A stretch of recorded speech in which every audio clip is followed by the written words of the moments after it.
Alhamdulillah, walhamdulillah, tsumma alhamdulillah, alhamdulillahirabbil alamin. Wassalatu wassalamu ala Rasulillah wa ala alihi washabihi ajmain. Amma ba'du. Subhanaka la ilma lana illa ma 'allamtana innaka antal alimul hakim. Qala Allah ta'ala fi kitabil aziz, a'udzu billahi minasyaitonir rajim.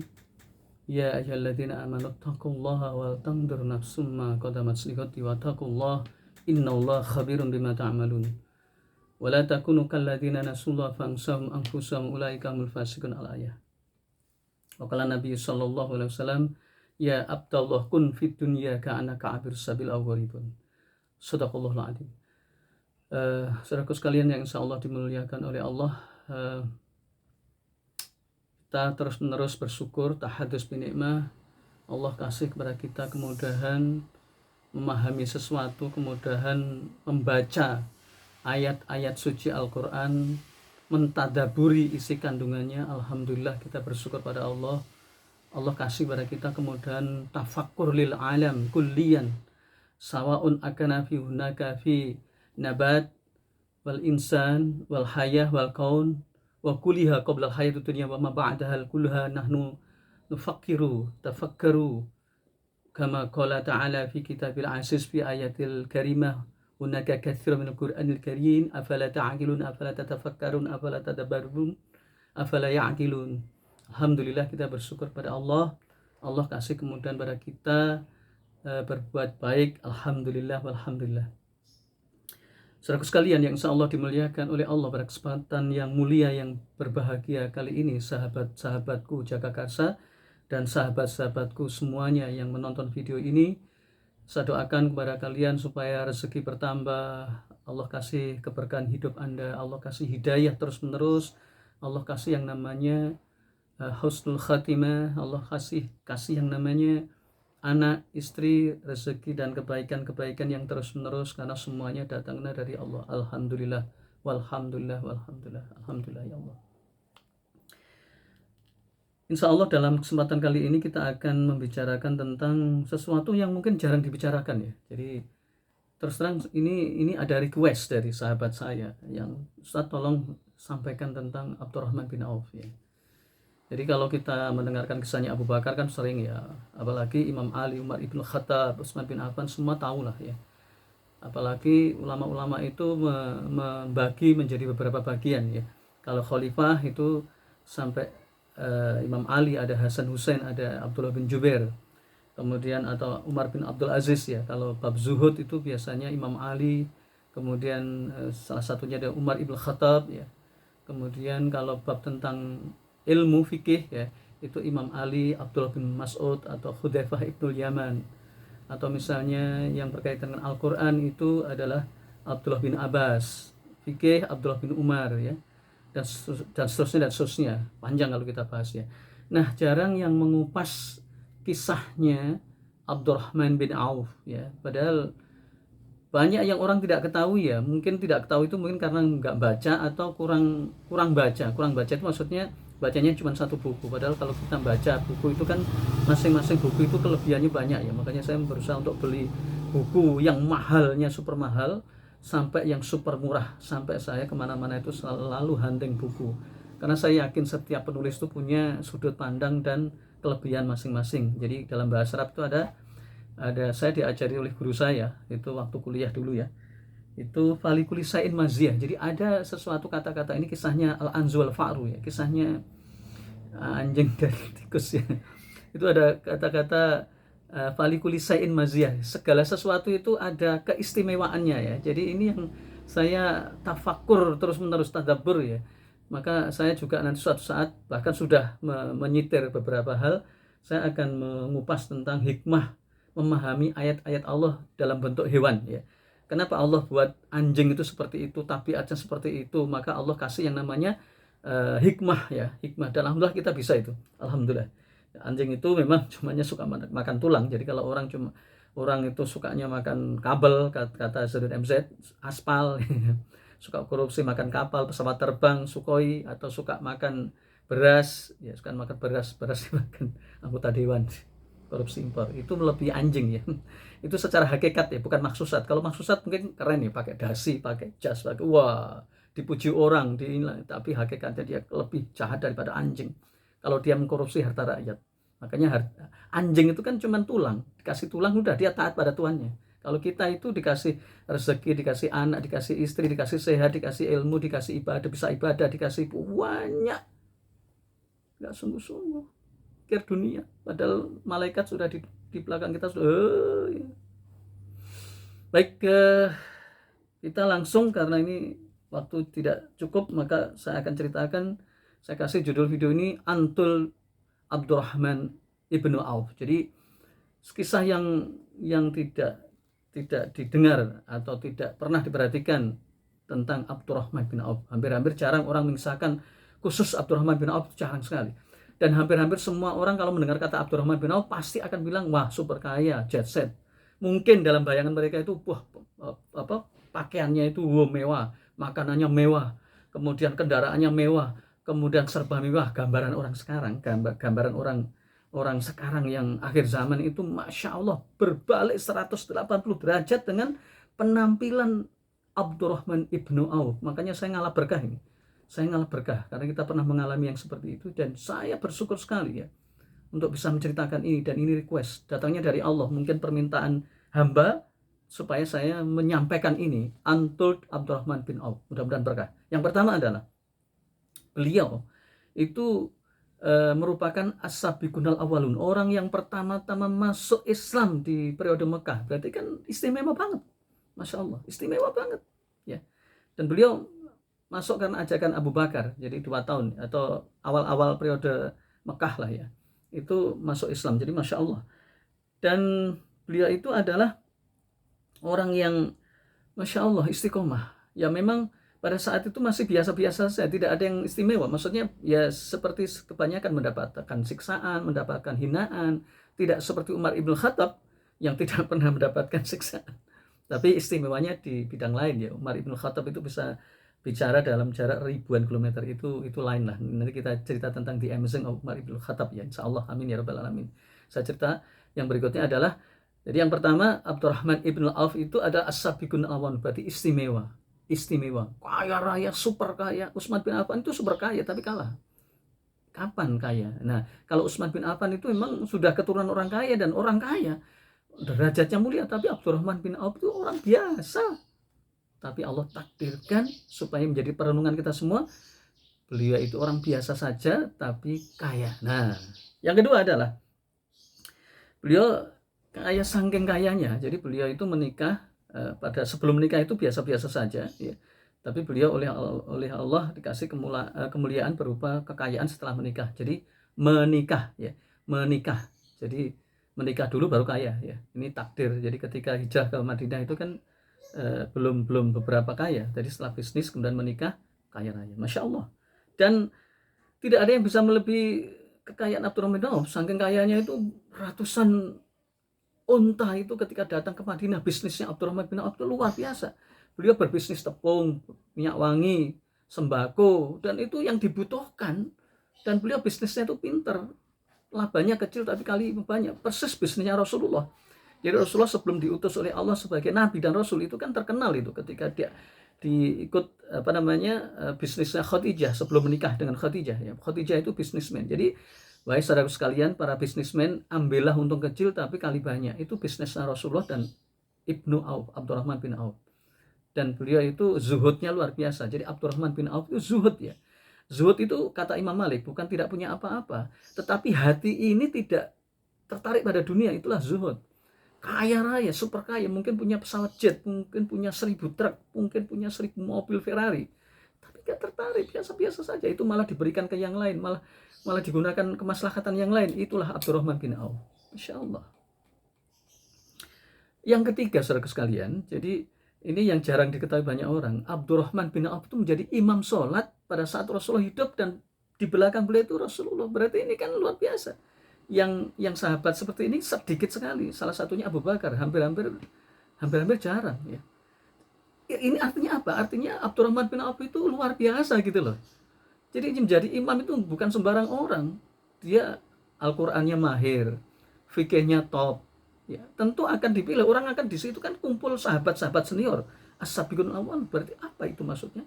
Maksudnya itu orang yang istimewa, saudaraku. Wahai pedagang, wahai saudagar, wahai bisnismen, Anda bisa ilmu Al-Quran enggak? Ya, makhrajul hurufnya bisa enggak? Tilawatil Qurannya bisa enggak ya? Hafalan Qurannya ada enggak?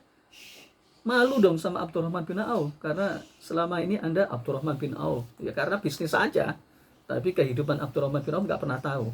Yang dia ketahui hanya kaya dan sehingga zuhudnya, ahli fikihnya, ahli Al-Qur'annya nggak pernah dipelajari. Malu saya. Maksudnya saya malu kepada diri saya sendiri, kenapa saya nggak meniru Abdurrahman bin Auf. Yang keempat adalah yang tadi sudah saya sampaikan, keempat ini Abdurrahman bin Auf ahli fikih dan terbiasa seorang mufti. Seorang mufti itu artinya bisa terbiasa berfatwa. Coba bayangkan, di situ banyak orang pintar, apalagi ada Imam Ali ya. Imam Ali itu sumber sampai Rasul menyampaikan ana madinatul ilmi wa aliyun babuha wa aliyu babuha. Saya itu kotanya ilmu dan Ali itu pintunya. Masya Allah, Ali. Imam Ali itu istimewa sekali. Ada Imam Ali. Tapi Abdurrahman bin Auf itu bisa berfatwa. Coba bayangkan. Apa enggak hebat ini? Ya. Umar Ibn Khattab itu sering minta fatwanya Imam Ali. Dalam banyak hal itu beliau itu sering ini. Tapi Abdurrahman bin Auf selama ini kita tidak tahu ya. Selama ini kita hanya terperanjat dengan kekayaannya Abdurrahman bin Auf. Kalau dikonversi dengan kekayaan sekarang itu mungkin triliunan. Mungkin sekelas orang di Amerika yang kaya raya. Abdurrahman bin Auf. Tapi bajunya sederhana. Nanti kita berikutnya ada nih. Ya Allah, Masya Allah. Saya semangat sekali karena ini memang jarang dibicarakan, jarang diceritakan. Nah, Abdurrahman bin Auf ini ya, di samping pinter ya, ahli Al-Qur'an, ahli fikih, bisa berfatwa, berarti tidak sembarang orang. Kalau misalnya ada mohon maaf ya, Gus Baha itu kan berfatwa atau begini-begini ini kan Gus Baha memang pinter banget ya. Tapi yang lain itu biasa-biasa saja. Nah, coba kalau misalnya ada orang yang pinter, di situ banyak orang pintar, terus kemudian dia berfatwa, berarti hebat. Tuh. Kalau sekarang misalnya siapa ya, kiai siapa yang luar biasa ya, itu paling dulu almarhum ya, itu ada ahli hadis itu yang apa namanya, Imam Masjidil Istiqlal ya, Imam Istiqlal itu pernah itu, tapi itu pintar, tapi yang lainnya itu enggak. Baik. Berikutnya adalah beliau itu orang yang sangat sederhana sekali. Coba bayangkan, orang yang super kaya, ini gambaran yang sangat tidak ditangkap oleh orang-orang kaya sekarang ya. Jadi suatu saat ada saudagar kaya raya dari luar negeri, jadi datang ke Madinah ya. Kemudian mencari aina Abdurrahman ibnu Auf ya fulan. Suma hunaka mawjud rajulun hunaka ya fulan amama Masjidil Nabawi ya. Kemudian sahabat itu menunjukkan sekelompok orang dan mengatakan itulah Abdurrahman bin Auf. Maka yang mencari tadi bingung karena di situ semuanya sama, bajunya itu sederhana banget. Wahai para saudagar kaya raya, bisakah enggak Anda mengikuti? Kalau selama ini Anda mengikuti berteriak-teriak Abdurrahman bin Auf, Anda bisa enggak sederhana? Bajunya sederhana saja, pakaiannya sederhana saja, hidupnya sederhana. Bahkan insya Allah nanti kita akan cerita sedikit ya. Nah, satu saat memang Abdurrahman bin Auf itu ya memang begitu karena Abdurrahman bin Auf kan melihat Rasulullah ya. Rasulullah itu sederhana banget. Sederhana di sini bukan jelek ya. Sederhana di sini adalah ya kayak begini, ini sederhana. Jadi orang itu kan segan dan ini bukan mewah, bukan mahal, tapi sederhana, tapi orang akan segan. Artinya berwibawa ya. Ingat, sederhana itu bukan lecek-lecek, bukan kayak pengemis. Sederhana itu kayak Umar Ibn Khattab itu sampai tambalannya itu 13 ya. Itu sederhana tetapi bukan mewah ya, berwibawa. Nah, gitu ya. Jadi Abdurrahman itu sederhana tapi berwibawa. Itulah Abdurrahman bin Auf. Nah, berikutnya ada kelima adalah beliau kaya setelah menikah ya. Jadi menikah dulu kemudian kaya. Yang keenam ya. Maka beliau adalah dijamin masuk surga ya. Jadi termasuk 10 orang yang dijamin masuk surga. Berarti ini nggak main-main ya. Memang ada hadis yang sangat terkenal bahwa Ibunda Aisyah ketika Rasulullah wafat dan kekayaannya Abdurrahman bin Auf itu banyak, maka Ibunda menyampaikan, ya Abdurrahman bin Auf, saya mendengar Rasulullah bersabda bahwa engkau akan masuk surga dengan cara merangkak. Maka diberikanlah semua, banyak sekali diberikan. Maka beliau ini. Dan beliau juga pernah didoakan oleh Rasulullah. Nah, Rasulullah mendoakan kepada Abdurrahman bin Auf, ya Allah berilah keberkahan kepada Abdurrahman bin Auf, baik yang disedekahkan maupun yang tidak. Atau dengan redaksi lain dikatakan begini, mudah-mudahan hartamu Abdurrahman bin Auf yang engkau berikan untuk sedekah maupun tidak itu diberkahi oleh Allah. Maksudnya sama, doanya itu doa Rasulullah ya, sangat terkenal di dalam hadis, sangat terkenal sekali. Kemudian yang ketujuh, atau ke-8 ya, ketujuh ya, beliau adalah ahli perang Badar. Jadi kalau sahabat yang perang Badar, ikut perang Badar ini menjadi istimewa karena dijamin oleh Allah masuk surga meskipun tidak disebutkan secara spesifik. Allah akan ampuni ya dosa-dosanya. Jadi Abdurrahman bin Auf itu dikabarkan oleh Rasulullah itu berlipat-lipat gitu ya. Mulai dari 10 dijamin masuk surga, kemudian di as-sabiqun awalun, kemudian ahli perang Badar, itu berlipat-lipat, berarti istimewa banget menjadi imam salat. Masya Allah, Masya Allah, Masya Allah. Yang ke-8, beliau adalah hijrah ke Abbasiyah. Ya, tidak semua sahabat itu hijrah ke Abbasiyah ya. Hijrah ini berat ya. Dan selama ini kita mendengar hijrah itu melarikan diri, bukan ya, salah ya, Anda salah. Jadi kesannya hijrah itu diintimidasi kemudian melarikan diri, Anda salah. Selama ini kan gitu kan, oh hijrah itu melarikan diri. Enggak, hijrah itu berdakwah. Berarti ketika dia diutus oleh Rasulullah berdakwah, termasuk Ja'far, itu berarti punya kemampuan komunikasi bagus, punya artikulasi bagus, dan ini adalah sunatullah. Jadi misalnya tidak semua orang bisa ceramah seperti ini kan gitu kan, itu sunatullahnya begitu. Tetapi dia mungkin bisa nulis. Ada orang ya, ulama-ulama saya dari dulu sampai sekarang ya, bahkan teman-teman saya teliti itu dari dulu sampai sekarang ya, dari zaman Nabi, bahkan zaman Nabi Adam ya. Ada orang yang Allah kasih kemampuan berartikulasi tingkat tinggi ya, berpidato, berceramah itu tingkat tinggi, tapi dia tidak bisa nulis. Ada orang yang bisa nulis atau ulama bisa nulis tapi nggak bisa berceramah hebat. Dan ada yang dua-duanya ya, ada dua-duanya. Makanya kalau kita mendengar kisahnya Umar ibn Khattab atau Sayyidina Ali, itu yang menulis adalah ulama-ulama berikutnya berdasarkan athar sahabat, berdasarkan kisah-kisah yang dipercaya. Dan ada ulama yang luar biasa, ulama yang multi talenta, bisa karangannya banyak, ratusan karya, bahkan ribuan karya, tapi dia juga ceramahnya dahsyat sampai mengislamkan ratusan ribu. Yang itu guru saya, yakni Al-Hafidh Imam Ibnu Al-Jauzi, yang sering saya kisahkan. Beliau guru saya yang hidup 800 tahun yang lalu. Guru saya itu artinya saya membaca kisah beliau dan buku-buku beliau, Pak. Itu banyak sekali saya miliki ya. Masya Allah dan Masya Allah. Kemudian jadi kalau Abdurrahman bin Auf hijrah ke Abbasiyah dan 2 kali hijrah di Abbasiyah dan di Madinah, itu berarti beliau itu luar biasa. Terutama ke Najasyi, itu berarti beliau itu punya kemampuan retorika bagus, artikulasi bagus, komunikasi bagus. Dan bersyukurlah karena tidak semua orang bisa seperti ini. Bisa ceramah yang bagus, bisa nulis yang bagus, itu hampir-hampir jarang, sedikit sekali. Maka bersyukurlah saudaraku yang memiliki keistimewaan nulis bagus, ceramah bagus, dan ilmunya bagus, bisa menembus batas. Itu tahadus minimal. Alhamdulillah, la haula wala quwata illa billahil aliyil azim. Yang ke-9, beliau jihad dengan hartanya dan tidak ada tandingannya. Nah, ini nggak usah dibahas lah ya, karena memang tidak ada tandingannya ya. Jadi pokoknya siapapun, Utsman bin Affan itu kan sangat ini, Abu Bakar itu kan semua, tapi kalau dari sejumlah itu tidak ada apa-apanya dibanding Abdurrahman bin Auf. Sampai meninggal dunia juga hartanya itu tersebar di Madinah, janda-janda. Utsman bin Affan aja dapat, Masya Allah. Nah, kemudian yang ke-10, hartanya diberikan sedekah ya.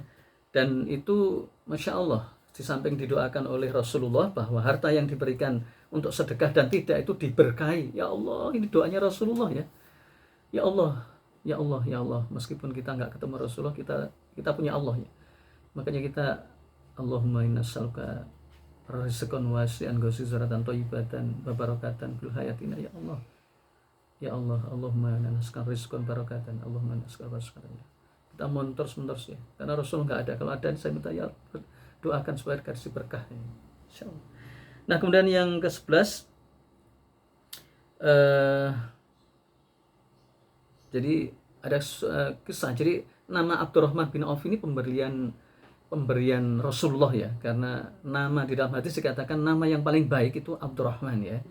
Makanya saya ngalap berkah juga ya dalam beberapa tulisan saya itu atau ceramah saya itu di beberapa musola saya sampaikan, kasih nama Abdurrahman. Ini ada, jadi ada nama lahir, ada nama dari kiai, ada nama dari hadis dari Rasulullah. Maka silahkan Anda kalau pengen dapat berkah, kasih nama Abdurrahman ya.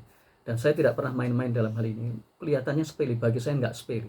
Saya banyak cerita di video dan ceramah bahwa jangankan masalah nama bagi saya itu penting. Abdurrahman itu disukai oleh Allah. Abdurrahman Nafi Gunawan. Jadi Abdurrahman ini nama yang luar biasa. Di samping guru saya, maha guru saya itu, saya punya seorang kiai besar dari Timur Tengah, dari Libanon, namanya Syekh Abdurrahman Al-Baghdadi. Masya Allah, saya ngalap berkah ke beliau, tulisan beliau itu banyak saya miliki, dan Masya Allah, saya pernah ketemu berapa kali, Masya Allah, langsung ya, itu di beberapa kota, Masya Allah, pokoknya saya tahadus minimal lah ya. Dan sekarang jadi tetangga saya di kota Bogor ya, Jakarta Bogor, Masya Allah, Abdurrahman ya. Nah itu Abdurrahman bin Auf itu nama sebelumnya adalah Abdul Amru ya. Saya cerita sedikit.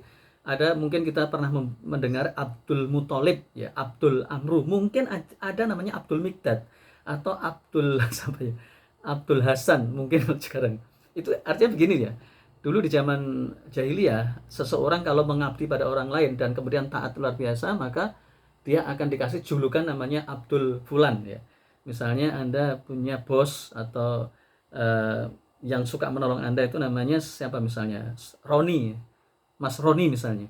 Maka karena Anda loyal begitu, maka Anda dapat gelar Abdul Roni ya. Yaitu zaman jahiliyah ya. Nah, zaman Abdurrahman bin Auf itu namanya Abdul Amru ya. Mungkin dia pada saat sebelum kaya itu menghamba pada Amru. Abdul Mikdad, orang yang setia pada Mikdad ya. Abdul Butun, nah setia pada perut, jadi makan aja harus ke sana, makan harus mencarinya 1 jam keliling. Habis itu leha-leha itu santai-santai di restoran 1 jam. Waduh, itu namanya Abdul Butun. Meskipun dia kalau dikatakan nggak mau, tapi hakikatnya ya, maksudnya dia mungkin pakai jubah, pakai kopiah, pakai ini, pakai jas, perlente, tapi dia Abdul Butun, hambanya perut. Kalau masalah perut nomor 1, tapi kalau masalah lain itu nomor sekian-sekian. Masalah ibadah, masalah sedekah, masalah dakwah itu nomor sekian. Abdul Butun dan seterusnya. Ada Abdul Dinar, nah hambanya Dinar ya. Itu ulama-ulama rezim penguasa, boneka penguasa itu Abdul Dinar, itu Abdul Fulus ya. Fulus suruh di mampus, itu Abdul Fulus, hambanya Fulus, duit ya. Meskipun pakai ya jubah, pakai syekh ya, kiai haji, profesor, ya itu Abdul Fulus, hambanya duit, atau Abdul Dinar. Kalau dulu di Arab Abdul Dinar, Abdul Dinar ya, Abdul Dinar ya, itu Abdul Dirham ya, itu sebutan bagi orang yang menghamba ini. Abdul Dunya, makanya Malik Malik bin Dinar, itu ada kisah nanti kapan-kapan lah. Malik Dinar, Malik anaknya Pak Dinar. Dinar itu kan uang emas, 1 dinar itu 1,25 gram emas. Nah, ya, jadi yang terakhir ini ya, beliau suka berpuasa. Ya Allah, wahai saudaraku, Abdurrahman bin Auf itu sederhana, saudaraku. Wahai para bisnisman, konglomerat, para orang-orang kaya, juragan emas, juragan properti, juragan dolar, juragan kerupuk, kalau Anda bilang Abdurrahman bin Auf, cobalah tirukan secara lengkap.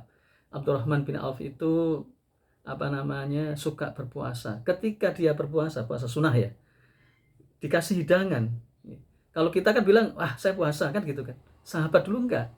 Sahabat dulu itu begini. Nah, seolah-olah itu dia sudah makan, seolah-olah dia enggak, ininya dikasih minyak. Nah, jadi kesannya itu dia enggak puasa. Kalau kita kan pamer ya, kita puasa pamer, ini kering, saya puasa. Itu kita banyak dosa. Kalau ulama-ulama salafus sholihin itu ini dikasih minyak apa, pokoknya kesannya itu enggak puasa. Nah, kemudian dia beralasan lah, mungkin ini makanannya itu diambil di mana? Oh ya, ntar saya tak makan di belakang, atau saya ambil. Nah, padahal dia ambil doang, enggak dimakan. Atau misalnya apa? Nah, Abdurrahman bin Auf itu menolak halusnya gini. Ketika disuruh makan, ini puasa sunnah, Masya Allah, bisa ditiru. Maka beliau melihat makanan yang enak-enak itu, beliau begini, ya Allah, beliau nangis. Dulu sahabat saya Mus'ab bin Umair itu meninggal dunia dalam kondisi kelaparan, dalam kondisi kesulitan.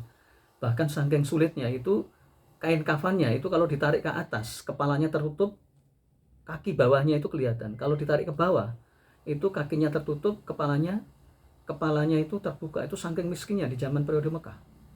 Makanya saya itu, kata Abdurrahman bin Auf, saya itu sedih. Nah, ketika beliau menangis itu nggak jadi makan. Ini niatannya, saya melihat ini punya dua niat, bahkan lebih. Pertama, untuk menolak makan karena beliau puasa dan tidak bercerita langsung kalau dia puasa. Kemudian beliau menghayati benar bahwa beliau itu nggak ada apa-apanya dibanding Mus'ab bin Umair. Jadi Mus'ab bin Umair itu orang kaya raya loh. Ini kebalikannya Abdurrahman bin Auf ya. Mus'ab bin Umair itu kaya raya, keluarga kaya raya, ditinggalkan hedonisme, yaitu untuk Islam, dan hidupnya sederhana. Saking sederhananya itu nggak punya kain kafan untuk menutupinya. Itu saking miskinnya, saking sederhananya. Kemudian Abdurrahman bin Auf terbalik, orang yang biasa-biasa saja, kekurangan, kemudian kaya raya. Nah, jadi Abdurrahman bin Auf ini kebalikannya dari Mus'ab bin Umair. Yang terakhir, bahwa beliau Abdurrahman bin Auf itu sering menangis. Baik yang tadi saya kisahkan ketika melihat makanan itu sedih karena ada saudaranya itu yang dicabut oleh Allah dalam kondisi yang serba kesulitan, tapi dia dikasih kemudahan. Kemudian di waktu malam itu beliau sering menangis, dan itulah kebiasaan para sahabat yang jarang kita lakukan, menangis karena dosa-dosa kita banyak. Kalau saja kita tahu bahwa para sahabat, khususnya Abu Bakar yang hampir-hampir nggak punya dosa, tapi punya dosa karena manusia biasa. Kalau Rasulullah kan maksum, dijaga dan diampuni oleh Allah. Sahabat saja, bahkan Rasulullah saja yang dosanya diampuni, itu setiap malam menangis karena merasa ada dosa, dan sahabat-sahabatnya juga demikian. Bagaimana dengan kita? Aqulu qouli hadza wa astaghfirullahaladzim. Innahu huwal ghafurur rahim.